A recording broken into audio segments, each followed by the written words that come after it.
I'll start off. I'm Terry, I'm WB3BKN, and we'll start. Garth, KB3LMU. Chuck, N3WL. Steve, KC3NNM. Emily, K3ESU. Dan, WA3ATV. I'm Joe Hannon, W3JPH. Chuck, AA1YSR. I'm Renee, WB5URY. Matt, KC3OMP. Dave, KC3MJ. Todd, KC3LYV. Al, KC3NUH. Tom, KA3TKW. Charlie, W3CWT, etc. Bob, K3RTS. All right. Welcome all, and I know there's some that were here last week that aren't here, but they're lost now. There's some people that are, their doctors have advised them to stay home, not mix with people. I can get it, I understand that. So they'll get this, I think we're recording, right? So we'll have all this. All right, where I'm starting off here tonight is message handling. And we're going to be on the Monday night nets, we're going to be practicing some of this. So that's why I thought it'd be better if we start with message handling at this point. And we'll come back to some of the other stuff as we get through it. And also, the other reason, if this scare of a flu virus gets out of hand and they start having evacuation centers and all that, and if we're all brave enough and want to be in those centers and help out, chances are very good we're going to be handling messages. So that's why I'm starting for this. Does anybody here have experience now in messaging? No? Okay, there's, as I get along with it, if I get stuck, you guys can help me out. I did a lot of it at one time, not so much recently, and I've taken some refresher courses on it so that I can handle it here today, and hopefully I remembered all that. This comes in as their lesson 6. This is from the ARRL's EC001 course, which is, everybody should take that because that's part of one of your first requirements in your second tier of this. And as was pointed out to me, the first tier is pretty easy. You have to have a ham license, join a group of ARES group, and I think you've all done that. So you're all officially good with level 1. And then as we get on, there are some other things for level 2s. So anyway, communication skills, there's exercises that we'll be doing that will help you to hone those skills. There's one thing about learning it in a book, but actually using it, that's where you find out how to do it. And honestly, for this, these are things that you're going to ask yourself when you get through the exercises about how to do it. Let's move on to the rest of it. First thing we're looking at is who's going to get the intended message. And a couple of these things are in red. They are things that could come up to give you trouble, and in the blue, they're what you were supposed to do. And we'll take one at a time. Cooperation of others, when you're in a situation where you're handling messages, you could be around a whole lot of people and they might not be working well with you, but if we all get into the same course, we'll understand how to work well with each other. And another one is noise, and some of you have been in situations where you're in an operation room where there's an emergency going on, and there's so much noise going on in these environments. If you're at, well, you were at Pima, you experienced that firsthand. It's, Emily got kind of a trial by fire, got thrown into the midst of something during an emergency, and being new at it, people don't know that you have to wear headphones. You carry some headphones with you because it's noisy in the environment. Why is it noisy? You have other radio operators around you who are passing messages, and they're probably talking loud because they have headphones on, and they don't know anybody else doesn't. And the other thing is there are people in and out of the room where you are probably who are handing you messages that need to be handled. They're going to be talking to get over top of the next guy in the room, and so that's what's happening. Operating skills are the thing that our net is going to help us with when we start handling messages. At first, there'll be fake messages, and that's just to get you into the practice of receiving them and sending them. And that's where you hone your skills. The communication method, there are a couple different methods that we use for handling messages, and we're gonna be learning the ARRL message handling. It's kind of a shorthand version. They have standardized messages which handle pretty much everything that you run into ARES-wise. ARES meaning health and welfare messaging and so forth. When you're working with RACES, it's another story. Those message forms are the ICS 213, and we'll have a demonstration of what they look like, and we're gonna, if we can get through, we'll give ourselves enough time for that because we have a computer presentation with digital messaging later on here tonight. And your adequate resources and skills of receiving parity, the resources that are handed to you, you must make sure you have enough message forms with you. I'll just use that as an example, and the adequate things, your headphones, usually an external microphone if you're using an HT or a handheld transmitter. You want to have all the things, a notepad and everything that you need to make this work. And the skills of receiving, well, you only get that by practice, really. When you're in the sitting in the room and you're getting these messages coming to you, I have to be honest, at first you're going to be overwhelmed with it, thinking, how can I pass this message? How can I get this message through if I can't remember what I wrote down or remember to write it down? And that, honestly, is only by practice that you get to that point. What is the practice, the messages we're doing? Typically, life and death communications are really not part of what we do. It can be. And there was an occasion several years ago where we had people at the Red Cross shelters, and there were some other hands who happened to be at some of these shelters. And we did get through to county because we have people down at the county communication center in our own room. And they were able to get in to county and order an ambulance for a man who had a heart attack. Got him through quicker than we could have any other way because there was no cell phone coverage at the time. It was a flood that we were working. So they got through, but that's not usually part of what happens. Usually it's more of, if you're at a shelter, they're gonna be asking for more supplies of some kind, or there's, well, in this virus, apparently it's toilet paper. I don't know why, but there's all kind of things, and more hand sanitizer, I don't know. But that's, usually it's cots, bedding materials, foods, things like that. And most of what we say on each day does not have the potential to severely impact the lives or property of hundreds of thousands of people. That's pretty important. We're affecting a few people with what we do, but we're not on the national scale of passing messages, so it doesn't matter. Any given message can have a huge and often unintended consequences. I can use something that happened a few nights ago in one of the local repeaters. Somebody got on and said, the governor has declared martial law in Pennsylvania and gave a whole list of things that you had to do. It was bogus. That person could be in a lot of trouble for having done that. But that's the unintended consequences. If you got to keep in mind, people are listening on scanners. People love their scanners. There's a lot of people that do, and that's where unintended messages could be heard by the public. And if someone would have heard that last night, look at the panic that could have started, whenever that was, a couple nights ago. And an unclear message, or one that is modified, delayed, misdelivered, and never delivered, can have disastrous results. And you can be clear on that. That kind of says it for itself. Make sure your messages that you pick up and you take are clear. Ask again if you do not have it correct. That's about the best way to put it.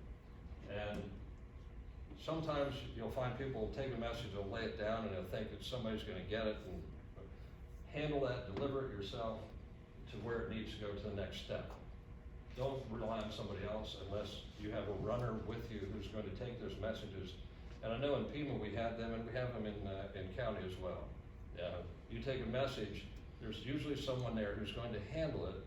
And in Dauphin County, they have a guy sitting next to us on a computer who then puts it into their local in-house network and passes the messages on. That's there are checks and balances along the way that help you to make sure your messages get where they need to be. And, well, what are you doing? Most of the time you're listening. A little bit of the time you're talking, but even lesser time you're writing and reading. So your listening is very important. It's the most important thing. You're listening to your radio, you're listening to the messages. Make sure you get them right. And then when you pass them on, of course, you're talking 35%, but writing them down and so forth, that's minimal of what we do. But we're always waiting for the message to come through. You find that we're not handling messages a whole lot most of the time. They're just sporadic. Other times, they could be a lot. Okay, and why aren't we getting the messages through? Well, I could use a lot of examples for some of these. You hear what you want to hear, not what's being said. And not just in this kind of a messaging form, but in many things. You listen to someone and you hear what you want to hear, you hear what, and you come away from that. 5 people can come away from a conversation with a different part of it. And that's kind of where you gotta break yourself of that. Mental tangents, you're sitting there talking and your mind's wandering off somewhere. Like, okay, I'm going golfing next week, but who are we gonna get? You're supposed to be working on this. And biggest one, you don't wanna be there. That's a big one. You don't understand the topic, and many times we don't understand the topic of the message we're putting through. But the people we're taking it from and giving it to, they know, and we have to get it accurate.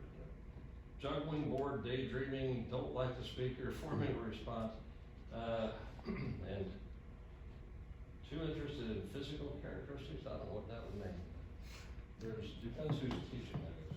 So anyway, listening, not the same as hearing. You can have an excellent hearing, still have weak listening skills. That reminds me of high school. Terry's daydreaming again. But that can happen. And it's a skill you have to learn. And it does, ineffective listening, if you're not hearing it right, you're gonna be lost no matter what it's in, and in what we do as message carriers, we gotta watch that. And if you don't hear it right, you don't understand it, you get frustrated, embarrassed, confused on the instructions, and you lose important information. That slide tells it all very quickly why you have to practice your listening skills. And learn how to take in the information, not be judgmental, and don't get caught up in being an empath and crying when the scene, and it can happen, or whatever, you laugh or whatever. You gotta be non-judgmental of what you're hearing, acknowledge the person that's talking to you and carry it forward. So this all carries forward, not just in our daily conversations, but in what we're doing. This is part of their thing is, for 5 minutes, listen to all the sounds you hear around us. This was done, this very same thing was done to me long ago. We were walking in the woods, and the guy with me said, "What do you hear?" I said, I hear our feet making noise. "Well, do you hear that bird?" "Yeah." "Do you hear the wind?" "Yeah." "Do you hear that hoot owl off in the distance?" "Yeah." "Well, so what do you hear?" And it taught me right there. You gotta be aware of what's around you, and it's important when you're in the woods and then if you hear a bear or something. And that came into play. We were hiking over in Broad Mountain, not a Broad Mountain, above Tower City, and sense of smell comes in handy when you're in bear country, I'll tell you that. We realized that we were near a bear, and we had to get out of there quickly, and found out that the the forest we were hiking in, just two of us, without a way to protect ourselves, is where they take all the bad bears that come up in this area around here, and they're nuisance bears, and they put them in that forest where we were. Found that out later, and then the guy that told us said, when you're ready to go again, take a handgun with you and take me with you as your guide. So, okay. So that's something you need to do. Now, and the reason this is important now, not because you're gonna be in the woods, but they used to call it there used to be a term when CB radio was a big thing and everybody was on it, and all you heard was squealing and noise, and somehow you could pull out that signal and listen to a conversation. And you should try to do that. Not on CB, thank God it's not around so much anymore, but on your radio scanner, listen to all the flow of traffic on your radio. You can make most of your HTs pick up some of the local things that you could listen to. And try to listen to weak stations on HF, AM broadcast, on your broadcast radio. Train your ear a little bit to pull things out. And one of the things that a guy in our club said, he was showing his ham radio station off to people, and he was proud of his 20 meters set up and everything he had. And the people that he was showing it off to said, don't you hear all that noise? That really sounds horrible. He said, what noise? I hear the guy talking. He was trained over years to hear the people talking, but totally ignored all the other noise on the band. Then he turned on his 2-meter radio, and they said, well, I can hear that. So when you're in a situation where you're trying to come across and hear the messages and you have a lot of noise around you, you got to train your ear to hear it. That's really about what that means. Would 7200 be a good frequency to? 7200 would be a great one to practice on. For those of you who don't know, 7.2 on the 40-meter band is a horrible frequency. Everybody's on top of each other, swearing at each other. The FCC's been trying to fix that problem for a while. There are people in there that come on with no calls and play recorded things. That would be great. Oh my God, it's terrible. This is one, the first one here. Mic techniques. I find people holding their mic out here and expecting it to work, and some stick it in their face and they are muffled. Hold it close to your cheek, off to the side, talk across it. You're still close, but you're not popping it into blowing into it. As you get breath noises popping and all that stuff, you're talking directly into it usually. Talk across it. And Vox, some of you new people may not know that. Vox is a system where it's voice operated transmit is what it means. And if you set your radio up for Vox, any noise in the room is going to key the transmitter, you're going to hear it. So don't do it when you're doing this. A lot of guys use it on HF. I don't really do it myself. I just don't like Vox, just me. But I hear a lot of people doing it. I wouldn't use it at all for any emergency communications. And even though you're going to be in a adrenaline pumping situation at times, control yourself. Don't shout, because that makes it overmodulated. And you think maybe you're hearing that guy weak that you're talking to, so I'm going to talk louder. Don't do that. Your radio takes care of that for you. And it won't increase the volume on the other end. That person turning the radio up will, but no matter what you do, it won't change that. This is one of the more important ones. Don't rush.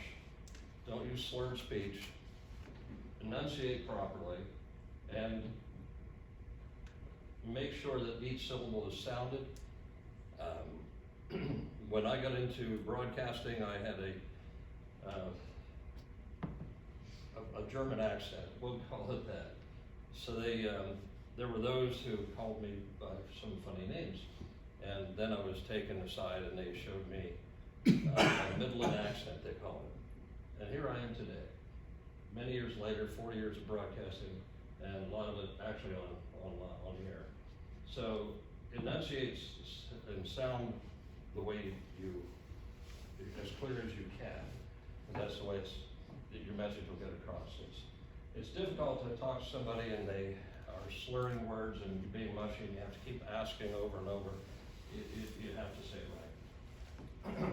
Now this is another thing, a lot of people will jump on they'll just jump right in after the other person lets up on the microphone. And these are the reasons why you don't want to do that. The nature of the radios when they're using continuous tones coded squelch, or PL tones, or whatever you want to call them, those names came from manufacturers that made up names. Continuous tone coded squelch system.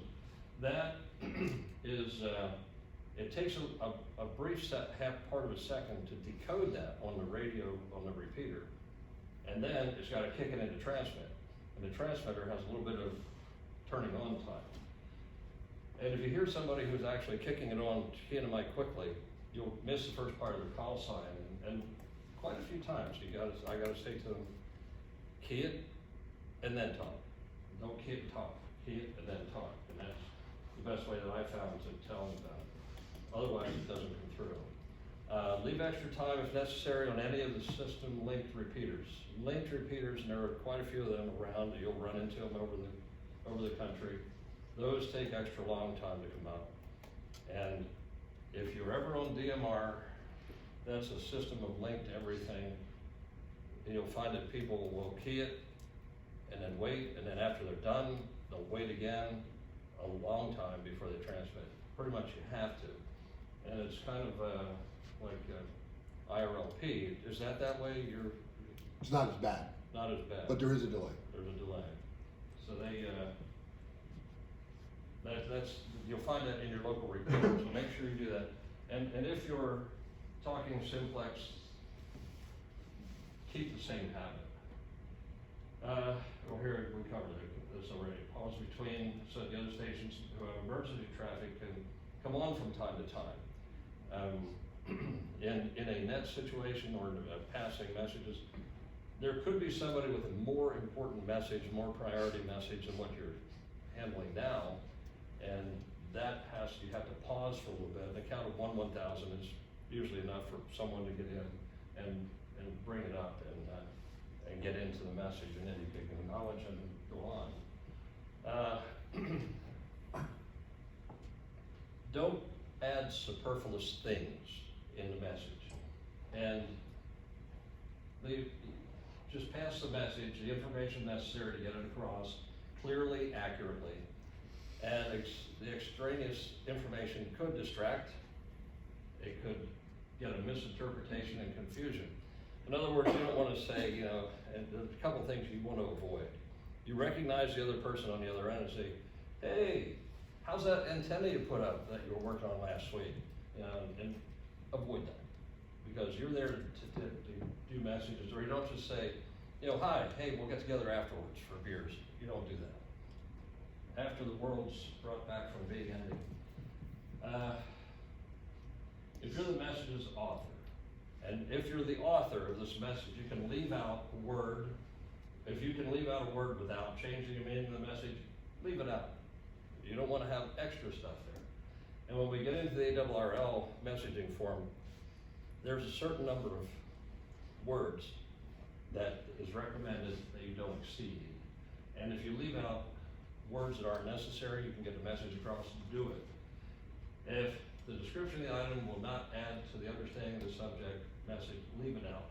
Avoid contractions. This I can't stress enough.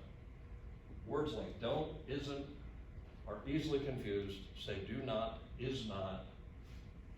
And if someone else has drafted a message, work with the author to make it more concise if you're the first hop of the message. But I'll add to that, the contractions of your messages. Also in ham radio, I don't know why, but while those of us who work CW a lot, will use things like QSL, QRT, and so forth. That's for CW. Leave those out in voice conversations. And especially when you're in MCOM, because some of the Q signals we have mean something entirely different to another group that we're working with. It could be EMTs or firemen or whatever. They all have their own letter designations for things.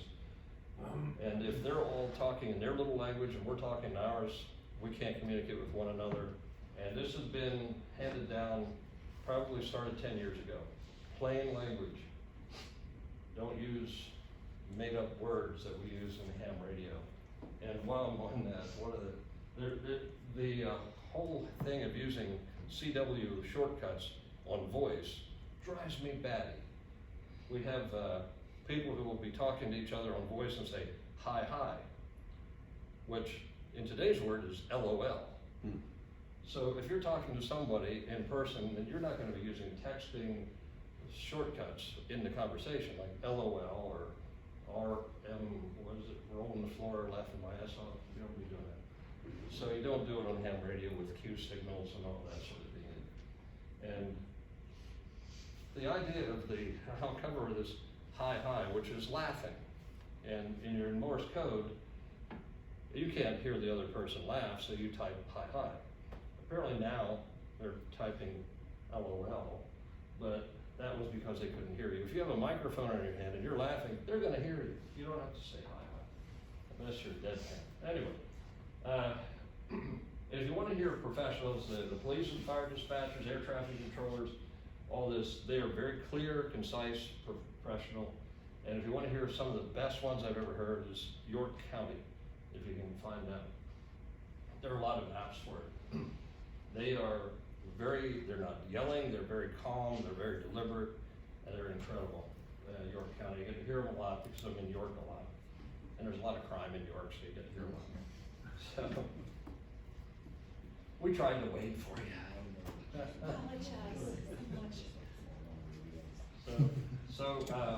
And when you're on, here we go, don't editorialize or engage in chit chat.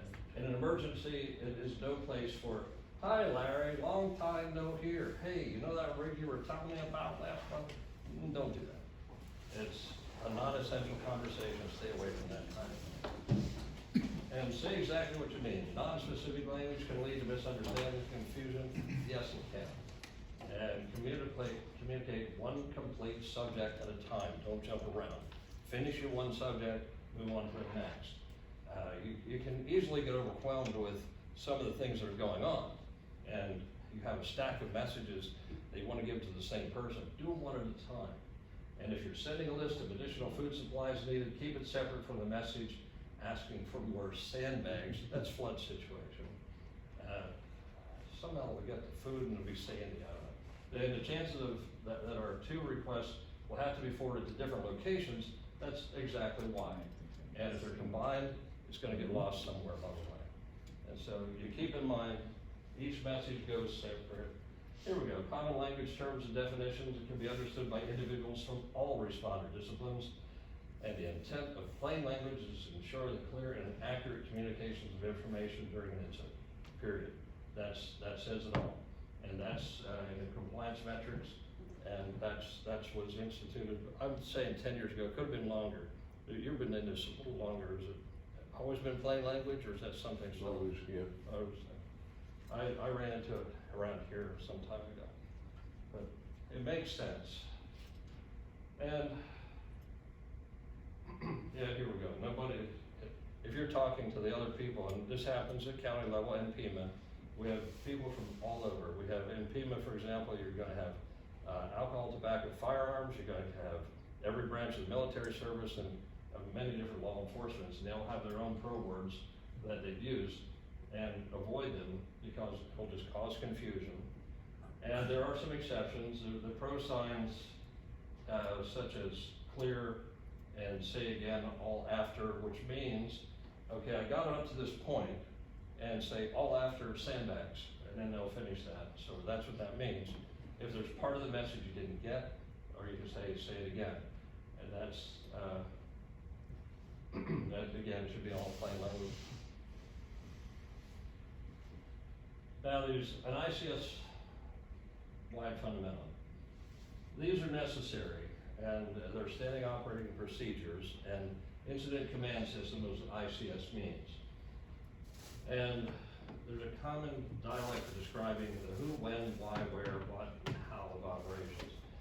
And as you get through your ICS training, and all of you will have to get ICS 100, 200, 700, and 800, right? Did I make that? Someone, that's Yes. right. Those are the ones you need.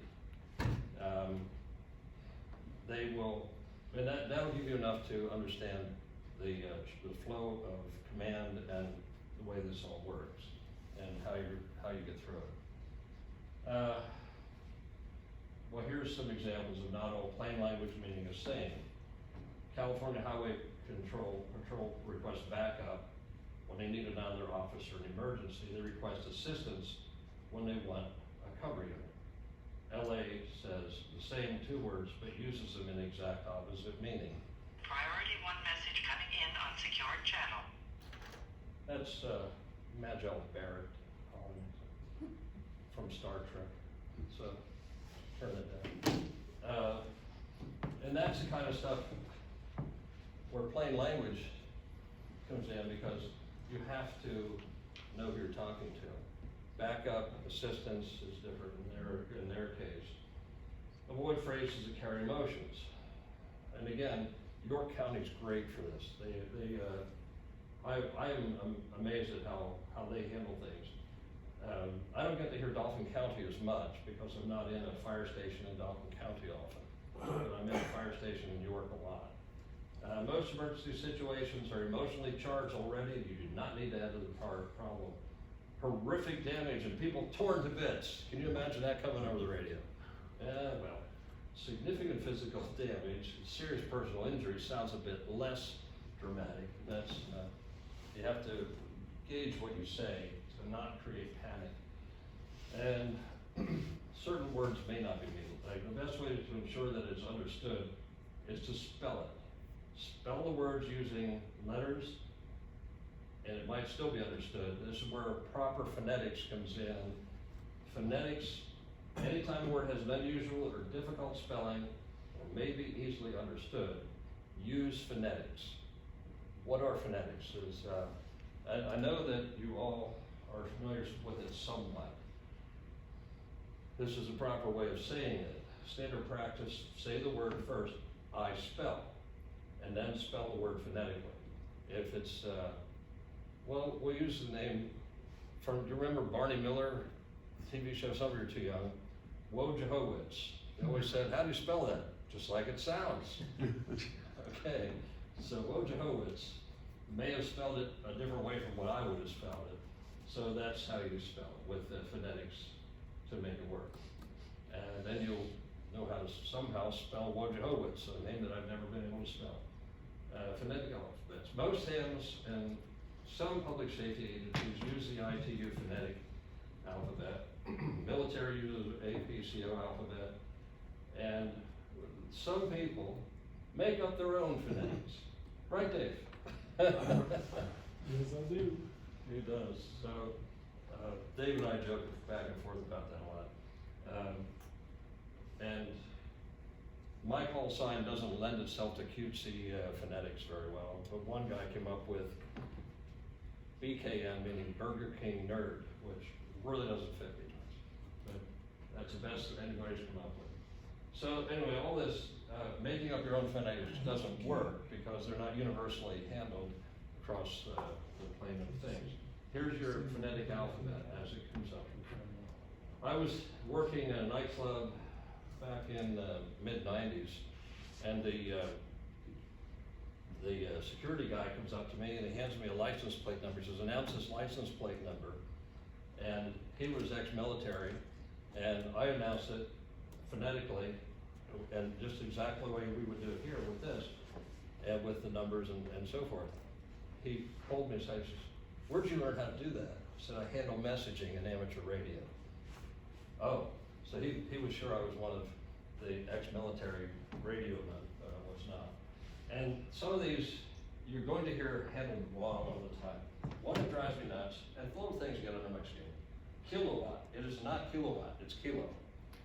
And it's pronounced like they say, kilo. No, it's king. Hmm? It's king. King. King. He calls it king. So there's your proper way. They're deliberately set this way because why, well, these are universally known words across all languages. There's enough crossover of all languages to know that these words mean that. That's really the only reason. And it was universally accepted, the ITU, International, whatever. It escapes me the moment. Somebody know what that ITU, International Telegraph Union, I think? International Telecommunications. Okay. Numbers are easier to understand, and you'll understand why. So, when you call out the numbers, it isn't Z, it's 0. Niner, common, you wouldn't say 9, you'd say niner. Why? Because in German, it means something else. So there you go. That's the proper way to say them. These are in this book, so you can look back and refresh it.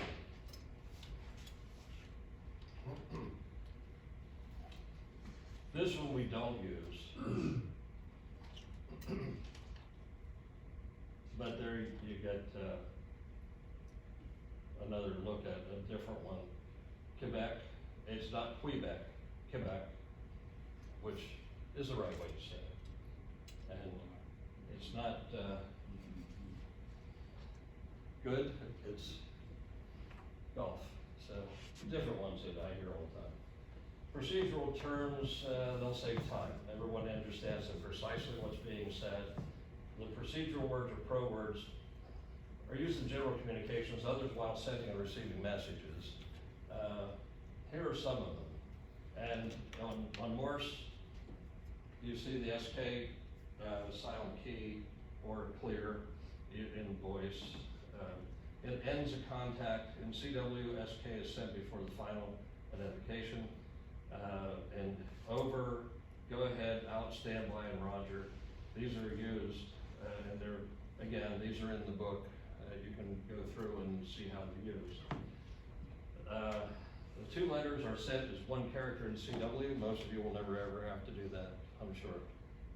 But I get used to hearing them, and that's the way they work for me. So the tactical call sign allows you to contact the station without knowing the FCC call sign of the operator.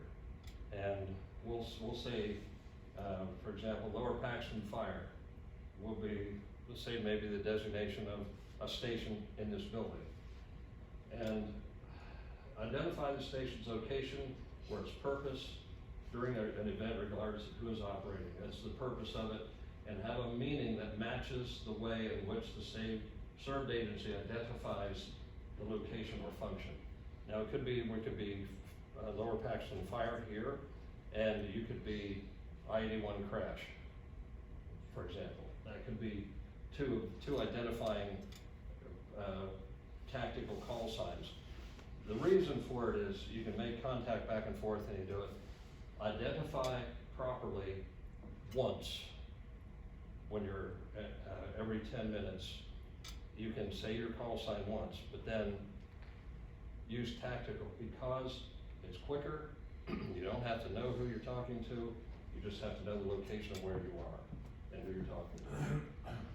And should this be used for all emergency events and public service events, even if there are more than just a few participants? Well, occasionally. Net Control Station, NCS, may assign a tactical call sign as each location is opened. You'll find this when we do the 5K race and the horse ride that we're going to be involved in, those of you who go to that. We will set up checkpoints and call them by the checkpoint location or number on all of those. And those will identify that way. That way it doesn't matter who's at that location, we're just calling that location, and we don't have to care who is the actual operator at that point. That's why it's that way, because that same operator may end up on another checkpoint or another location and use that tactical call sign, and you won't have to look through your book and say, oh my God, he moved. Now I gotta change my book. No, you don't. When you're running that control, you just worry about that rotation. There, I must have read this before. I didn't read these before. Not all of them, because this is just what we do. Emergency comm uses tactical call signs exclusively to call other stations. You don't contact another station on an emergency net using their amateur call sign. If you have a reason to call them on the net, you have to use a designator if mobile station, or a location if it's a fixed station, and a function, what they are there for. State EOC's emergency operations centers I don't know if you can all see that picture, but it's always a series of tables, kind of like we have here, spread out. Each table has people doing one specific thing, whether it's figuring out how they're going to pay for this, or who they're going to move to what location, what area they're covering, and so forth. And those people at those locations usually have a sign at their table indicating who they are and what they're doing, like what they're serving. And if you see them in PMA, that's where you're going to find these tables that say military branches and everything else. The net out at an event could be any table set up with a go kit on it or a couple of radios tagged together. I was going to bring a go kit tonight, and my world was kind of upset today, and I didn't get back in time to get the kit. So you could have a fire base, you could have the shelter. These are examples of different call signs, a canyon shelter. And when you get to these shelters, and you'll get to them eventually, they're set up for creature comforts of those who have been displaced.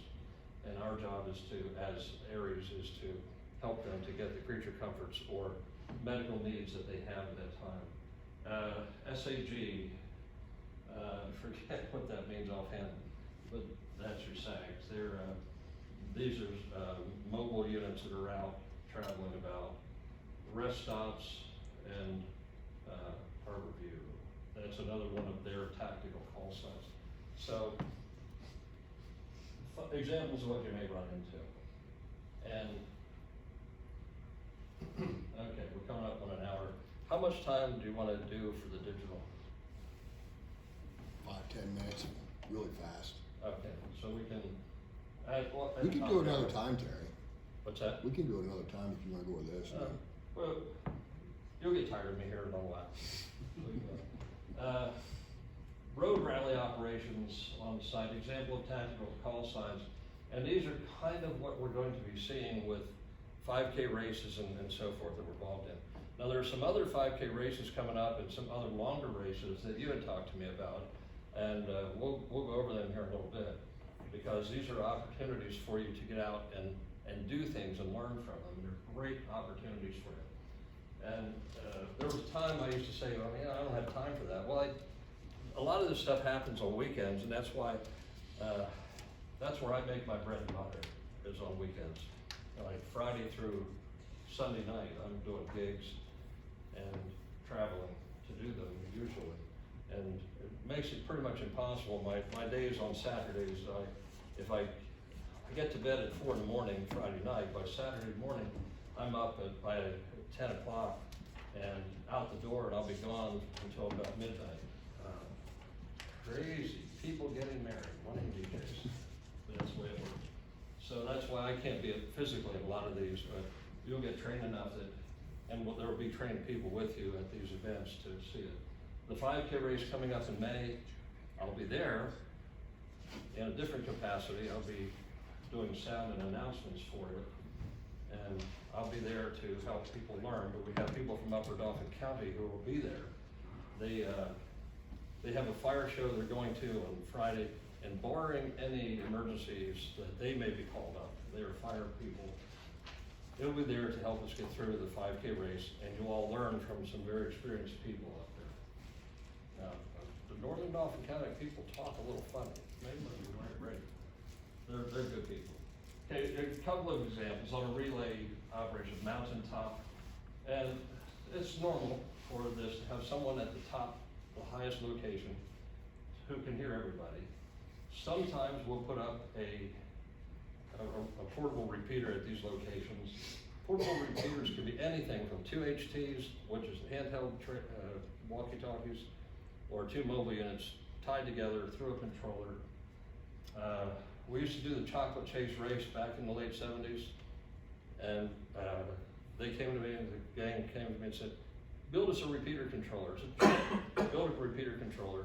I said, this will be so you can plug two walkie-talkies together. Oh, that's perfect. So we sat that up at the, on the hill where the Milton Hershey School is. And we'd start out with two HTs, became two mobiles. We set up our own repeater, and that's what we used for the chocolate chase race, which ran all through Hershey. It was perfect.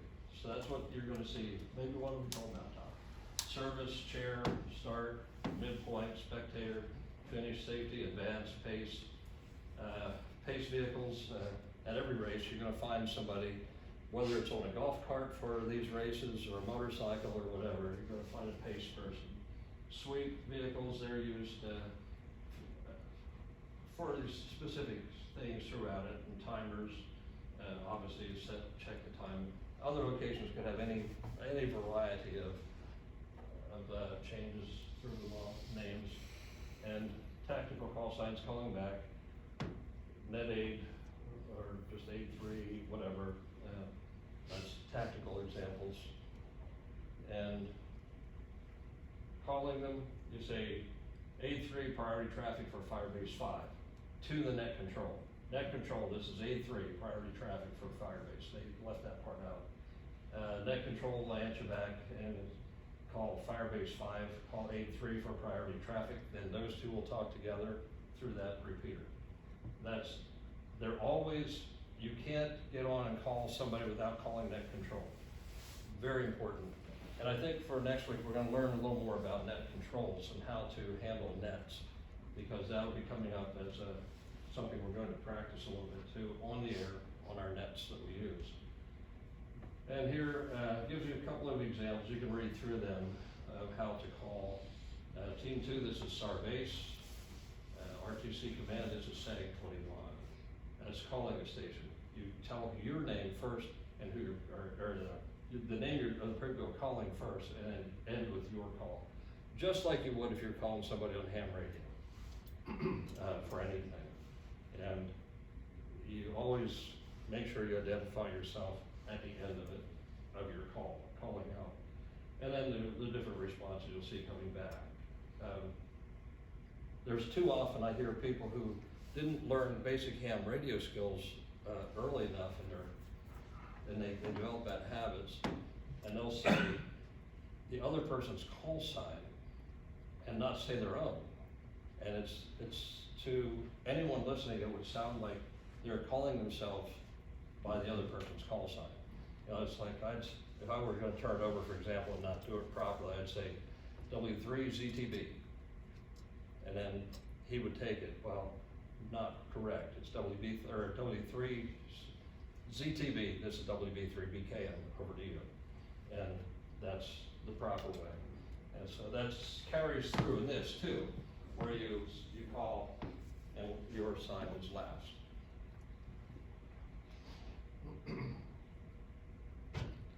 And net control for Medic 1 with status. There's more examples, and I won't go through all of them, but you can read through them.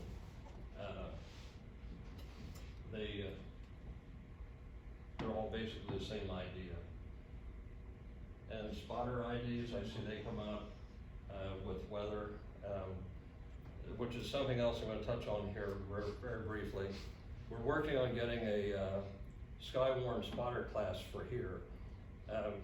There have been classes where they've had like 4 people show up, and they come in from Penn State and they conduct the classes, but they would be thrilled to see this many people at one of their classes. So we're working on getting one of them for here.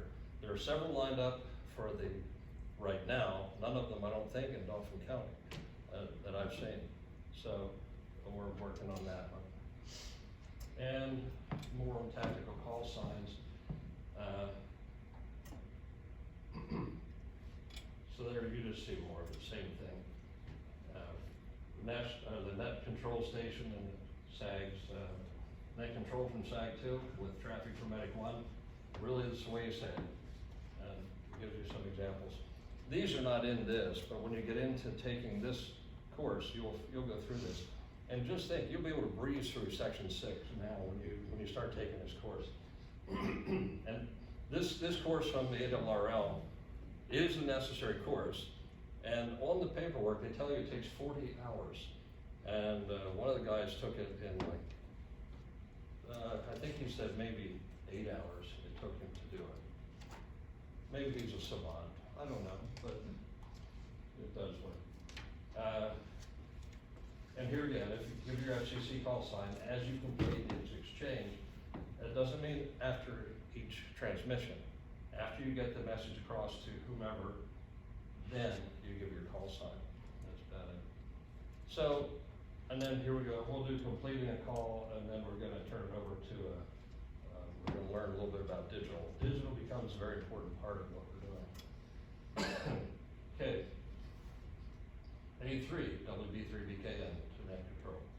A3, do you have further traffic? A3 out, call sign, and you're done. Now, after they deliver the traffic, you end with your call sign. In between what they have listed there is a little more conversation, where you complete your traffic, and then you give your call sign on the way out. And then, again, review, thinking out loud in the air. Let me see, well, you know, don't do that. Push to talk is not push to think. You hear that from time to time. What are arguments or criticism? Not in a real emergency. Now, sometimes when we're doing a practice drill, you know, I have been known to say, okay, this isn't quite the way you do that, do it this way. During a practice drill, that's okay. When it comes to the real thing, you don't criticize on the air. I tend to be more in the teaching mode a lot of times for many things I do, and to a fault probably. We do. So, rambling commentaries, shouting to the microphone, cutesy phonetics, identifying every time you go to the mic. These are things to avoid. Using 10 codes, cue signals on the phone or any other than plain language. No 10 codes, no cue signals, and so you don't say, what's your 20? What's your QTH? You know that. Speak without planning your message in advance. Don't do that. Plan your message and taking time to pass the time. You don't just to pass time. You don't take your time just to draw it out. Make it happen. And in that, the whole thing, you know, plan your messages first. When you hear the radio jocks on the air that we used to really love to hear on the radio, they sound like they come on, they're not planning, they're just talking. It's planned. I've been in the studios where they're sitting there all the time that record's playing, trying to come up with what they're going to say. When the microphone hits, it sounds so unrehearsed, you'll be surprised what goes on. So they're planning their messages just like you're going to be planning what you're going to send as well. Now, we're going to stop at this point because this is the point in the lesson where it gives you little practices that you would use and then take a test. So that's an hour of me bantering. So we'll call it at this point and pick it up another time. Any questions or comments? That was the lecture we just had, or the lesson we just had was the ARRL EC001? Part of it, yeah. Okay. Which I signed up for, I just haven't started it yet. Yeah, this is number 6 of the lessons.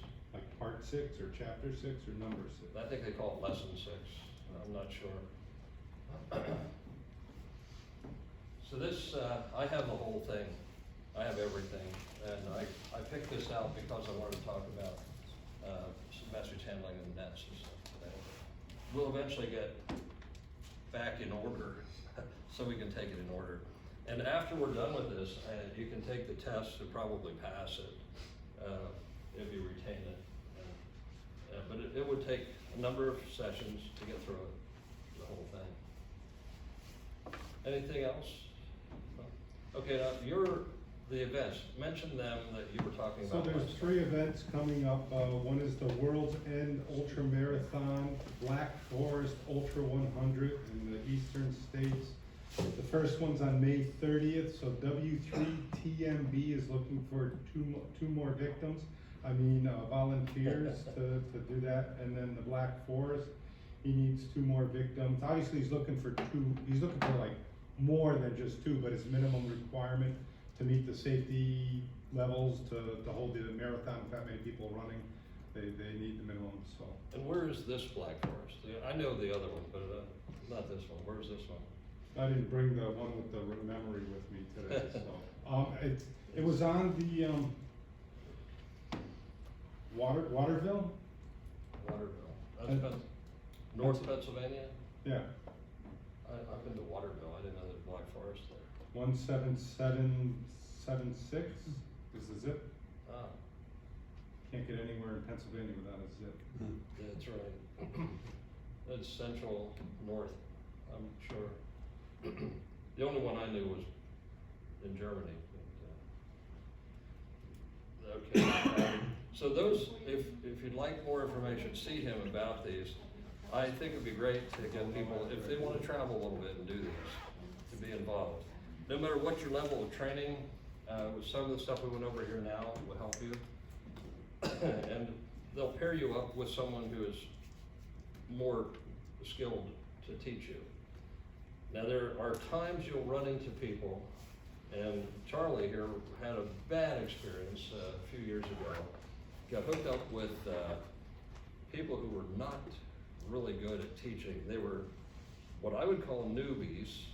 They called themselves advanced, but then they talked about other people who were newbies. They were more, they used improper call signs, they used improper procedures, and they yelled at people for doing it wrong when they were the ones doing it wrong.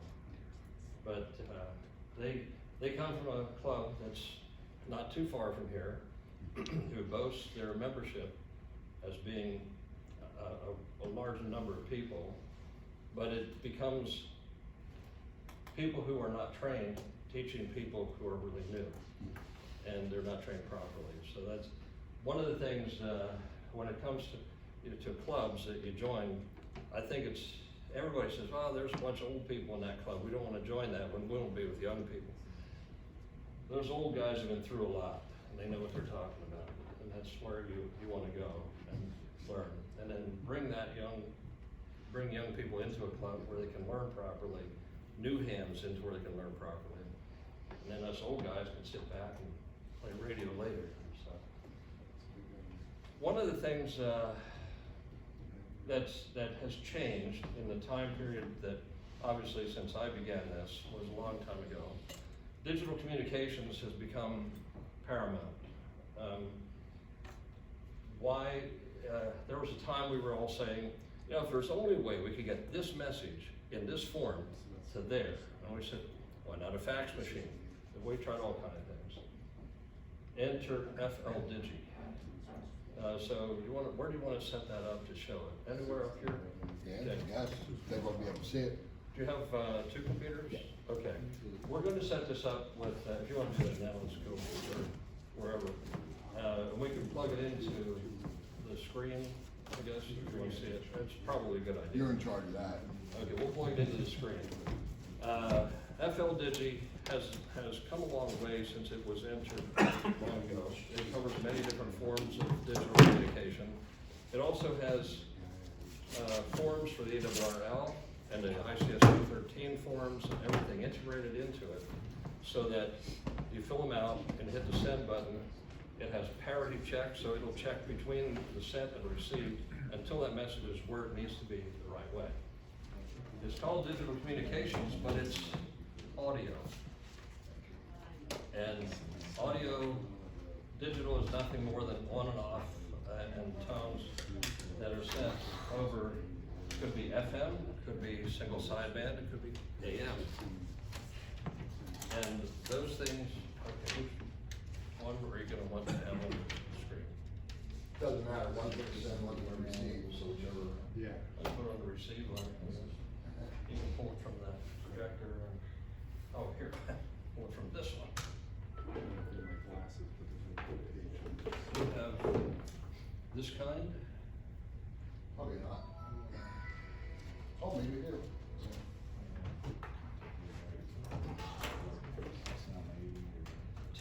here, for those who don't know, maybe you do, he runs a number of nets on the 2-1 repeater. One of them is a DigiNet, where you can get on that net with this program loaded into your computer, and you can have, in a short period of time, learn how to do this live on the air. And he'll take you from the most simple things to the most complex in the course of an hour, probably, right? Yeah, less than that.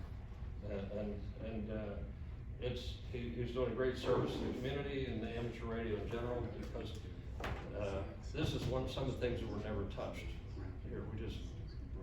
It was heard about, but he's brought a lot of people into this part of the hobby.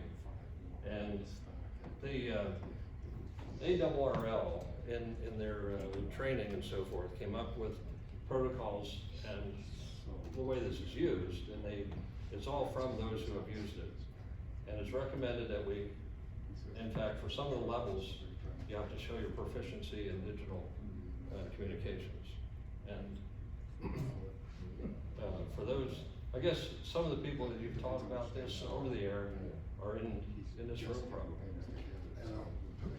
Everyone's used FL Digi, I'm sure. Okay. Well, I'm not an expert by far. The reason why I started the nets is so people that know it can actually help me. So it's really all one thing. Terry, I can't get the HDMI to. I just need to activate screen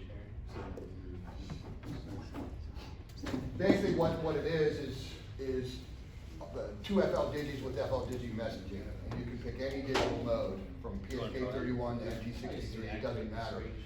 But there are forms that you can bring up. And I'm actually going to send from this laptop without any RF. And we're going to receive it over here. It's basically going to be, instead of having an analog repeater, it's just going to go from laptop to laptop to show you how quick and easy it is and the different tones and so forth and so on. So the audio out of FL Digi's up on this screen. Basically the speaker volume out of this one is going to go into the microphone of this one. Then this is going to decode the message, and you're going to see it actually transfer from this one to this one, like you're actually passing a message. And it's really cool because it's just audio. Although there's digital modes, it is just audio. That's all this is. Good luck for that.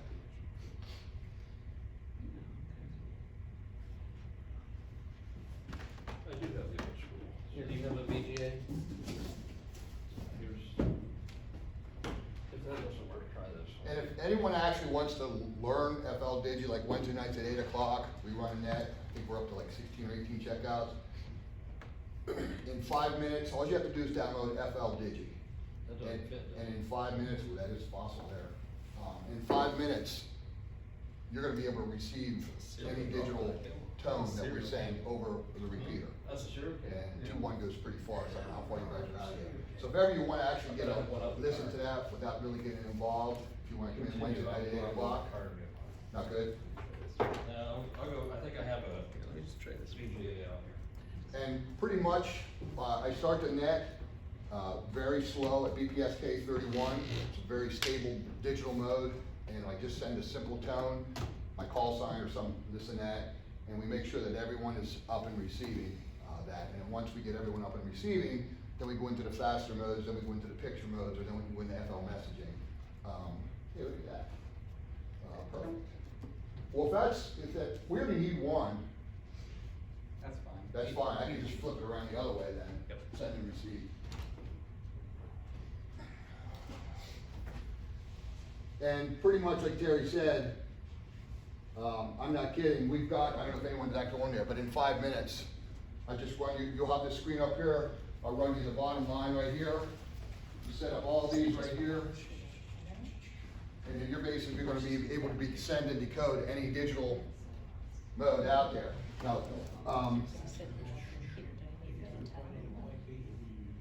Well, you need a rate if you it just takes audio to program, so you could from here to.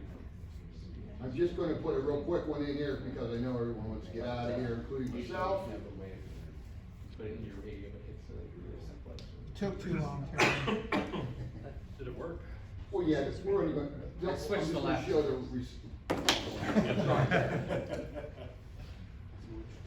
I needed the exercise. Doctor said I needed to get exercise. I got it today. There we go. So if we did this right, the only thing we have to do is, if we could just, because we're going from microphone to audio, any noise, ambient noise will get in there that could screw it up. Normally it would be through signaling or direct connect, but since it's just going from audio out into microphone in, if we talk, it'll probably blow this up. We won't decode it. So basically, on FL messaging, there's a bunch of forms up there. There's Red Cross, there's IOCs, there's weather reports, so forth and so on. This one is a hurricane report. So command center is going to type in the message. And then once this message has the data in it, he'll actually transfer it out in whatever mode we decide to do it. We have slow modes, we have fast modes. It doesn't matter, you pick one. It doesn't have to understand the message, it just takes the tones, compresses it, sends it out, and you receive it. So this one's the sender, this one's the receiver. And I just typed in a real quick reporting call here, and if this goes right,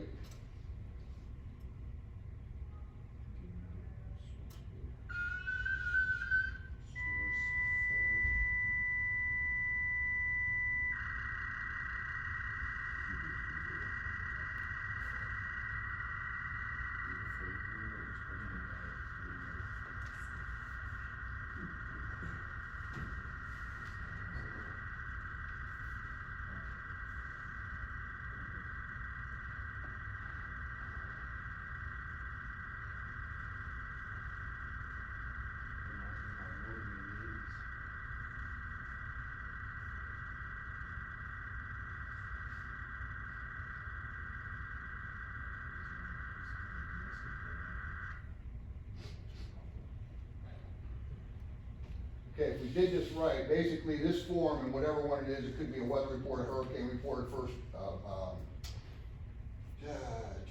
Red Cross form, whatever that was, we just either transmitted it either into audio here or into net control, but we pass an actual form, and we come over to this one, and hopefully, what you're going to see here is the form that I just sent.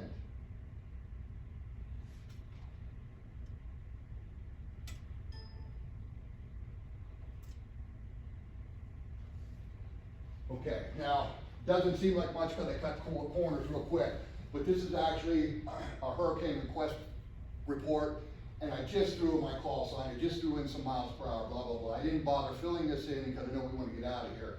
But that actually would be an actual official Skywarn. Okay, and I'll bring it up here after a second. I'll show you the forms on here. There's hundreds of forms on here. But basically what you just heard and saw right there is this guy could be in Egypt. This guy could be here. That form that everyone uses, you can see would have been filled out perfectly and sent over through digital modes into the other repeater or the other side, so forth and so on. So that's actually the demo. And here's some of the forms. Let's go here to the weather forms. Sorry about that. There's a severe weather form. Again, you type in what you actually see, so forth and so on. And then if there's any text to it on that form, there's a narrative, and you can type in your personalized touches on that. So, but that is the one form. These are all the forms on here. There's Civil Air Patrol forms. I have no idea because I've never in the Civil Air Patrol. There's a Civil Air form in there. Do you have an ICS 213 in there? Yeah, they do. There's ICS. Right there? Next one. One more Down. down, two more down. Two more down, right there, What's the form? 213. Middle, third from the bottom. There, yeah. That's Okay, it? that's it. Okay, so it would have been the same thing. You would have filled it out and you just picked the mode. Right down here is the mode that we used. You really can't see that. Now we can skip Terry's next class on the form, we're all set. But basically that's it. It takes all those forms. You want to go back to that list? We just have ICS. there are all the forms on there, but you can see there's weather, there's transfer, there's Red Cross, Ray Rand, blah, blah, blah. You can read all that good stuff in it. I have no clue what it's about. But it's like you were saying, standardized. So that way, this would actually be fast, and you can see that form took about 32 seconds. That's exactly how it would be. Yeah, conversely, we were writing that by hand. We would have that in our hands, writing it down, trying to be legible, and then hand it off to someone, and they would read it on the air. Whoever sends that to us would write it on there. And we'd have to transfer all that information with a microphone to them. With this, they got it. Yeah, because basically, That's why they like us to use this it. form was on this one, and you heard the tones come out, and it actually received it, so it was a live demonstration. We just didn't have the RF in the middle here, but it's the same thing. Audio coming out, so forth and so on. So, Yeah, much easier if you're trying to send a list of 32 items Yep. that you need to get across. So And you the guys- chances of mistakes are nil. Yeah. Yeah, there is no mistake, yeah. No mistakes. That's pretty much it. Now, this is the kind of thing, if you're gonna get into this, and we will, you're going to have to know how to do this to move on in this course. Practice it, make sure you know it inside and out before you need it in the field. We were doing a demonstration, I don't know, some long time ago, down at Hershey, at the Hershey Park, in the parking lot. We had agencies from everywhere, and the hams were saying, we've got this new digital format, it's flawless, and we'll get the message across. So we set up a demonstration.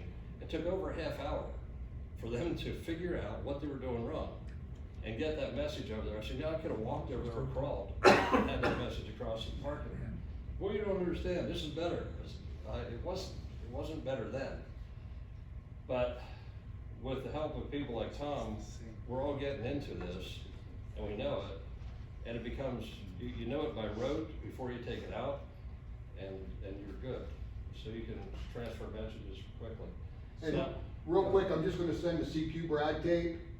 So it's coming from this one. It should be decoded over here if we do it right.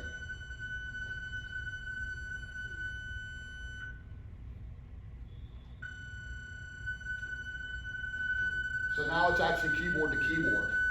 If you'd be using PSK31, that's my brag tape, obviously this is my call, but you're actually seeing it being transferred to the other stations, whether it's through a repeater, through to HF, but that's BPSK31. So Terry, set up let's say we have a flood event like we had a few years ago in Harrisburg. So this is BPS. We're gonna have voice up on a repeater or possibly simplex, correct? Where would we employ that? Not over the same frequencies. now we would pick another frequency to do all the digital transfers. We'd just find another frequency. And locally, we have repeaters set up designated for different things in an emergency. And that would go to one of them. Probably a 400 megahertz repeater, 448.075 would be the one here. Okay, so that's going into my conversation I'm gonna have with you later. So our go bags, go kits, we would want 2 and 440 Yeah. separate radios? Yeah, that would be good to have in separate radios. Now there was a plan in effect, there was a plan that we were putting together when I got out of this last time to have 220 radios as a backbone through this. I put a repeater up, and that was supposed to be part of it, but in your go kits, you should have 2 meter 440, possibly 220, and then of course HF. So you would have separate radios so you could do this and voice at the same time. I'm just gonna show you real quick mode, it's the same thing. This is MT63 2KL. Watch how fast this goes. Hopefully it'll work.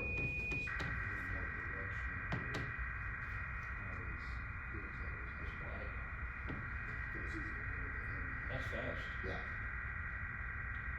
Now I didn't fill anything in, but that's how fast it's actually printing. So why wouldn't you just use that one all the time? Why wouldn't you just use the fast one because- all the time?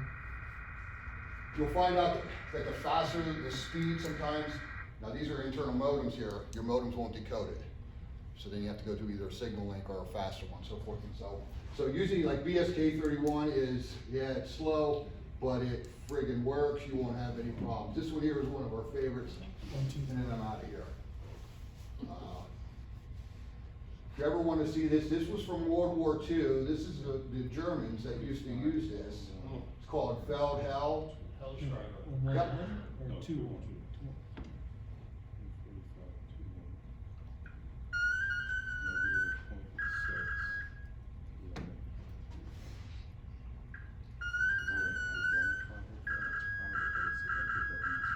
And that's just basically my brag tape, but that's spelled how 80. It's like a ticker tape.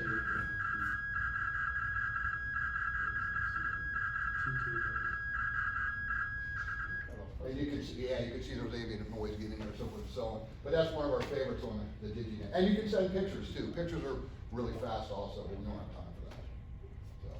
So. So Gary pushes that. One of the reasons for picking different modes, they work depending what band you're on and mode. Yeah. They work better than others. Yeah. So Yeah. that was one of the questions of why the faster one or slower one too. Yep. Like this one here.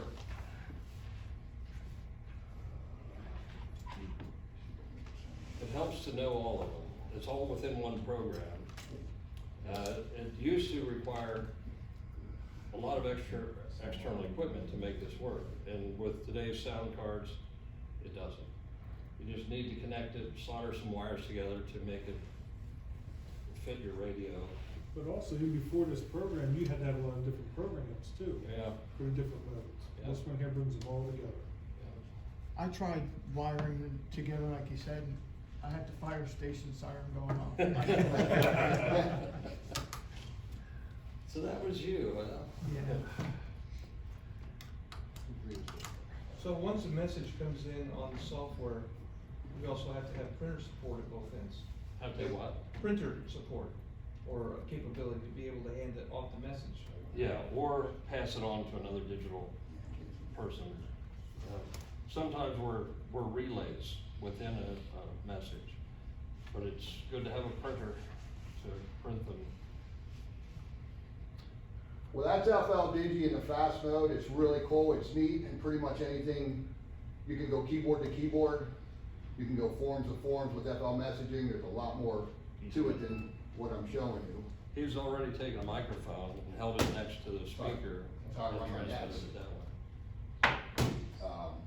But it's pretty cool. If you ever want to put some good on there, it's a very low, easy net. I don't want to keep bumping anything about net, but if you actually want to learn this, if you can hear 2-1, we start off just with that, and I go right down to the call. Did you get it? Did you get it? Did you get it? Did you get it? And we don't go any farther until you get it. And I'm telling you right now, in 5 minutes, I can have you up and receiving any digital mode on here. And maybe about another 10 minutes you'll be transmitting. So it's pretty cool. When guys are having problems with receiving and you have to work them through getting it, what's the most common issue? that you have? Audio level. Most common problem is the signal link. I hate to say it, and I'm gonna get yelled at, but I'm old school. Guys hear digital, so they wanna go and put it to radio in digital mode, and they wanna get a digital interface. It's audio. There's nothing digital about what just came out here. It's no different between you talking in a microphone or farting into a microphone. Guys get confused, and when you have an FM radio, you're sort of screwed because you have to hit a PTT on that, but you can build those circuits. But if you have an all mode with Vox, I'm gonna tell you right now, all my ones that I run over, are just taking the FSK out into the mic in, and this going into the radio and hitting the PTT. And it works really fine. It's actually really simple. I mean, got it. Yeah. 5 minutes. And with these, you can save that message too, right? Sure. And Right then on, post save it them. up. Yeah. Yeah. And it didn't show it with what he did, but most of them will actually bring up a form in HTML that shows it completed. Yeah. Yeah. Yeah, there's so much they can do. It's, Depending on what your settings are. There's additional settings for logging. It'll and pop stuff. yeah, I mean, it's really, I think it's a great program. And that's why we run the net, because a lot of you guys know more about this shit than I do. I just do it. So you guys can tell me. Well, there's, he does another net Sunday nights, right? TechNet, yeah. TechNet, which, explain that one quick, it's pretty. Again, the cool. reason why I did the TechNet is, I'm an appliance operator. I'm not like Terry, he knows everything. I don't give a crap about a picofarad into a micro, it's boring to me. But you give me any radio, any modes, so forth and so on, I can work it. The reason why I started a TechNet, and it is a TechNet, it's not a check-in net, it's not a rooster net or anything, it's a TechNet. You guys have all knowledge. God, you guys have more knowledge than you'll ever know, but no one wants to talk about that. Yeah. So I ask everyone to bring me 2 or 3 minutes of something you've done in your past, the digital mode, or a radio you built, a radio you use, an antenna, something in your past of your history. Bring that up, I call it bumping your gums, put it out there. There's 15, 20 guys that check into that. I'll give you one example. When was the last time someone talked, oh my God, the slinky antenna? Yeah.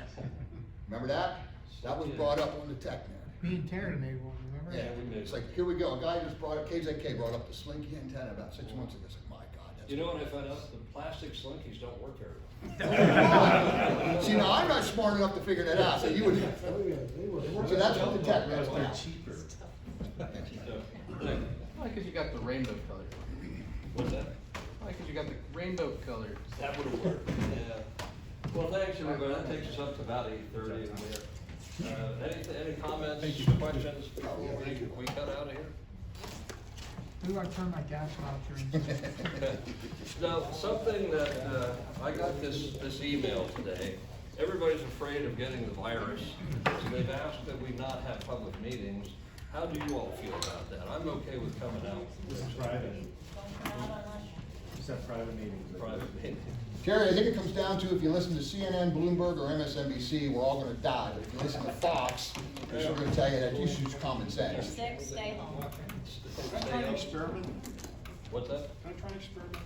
How many people in this room know how many people in the United States have died from coronavirus?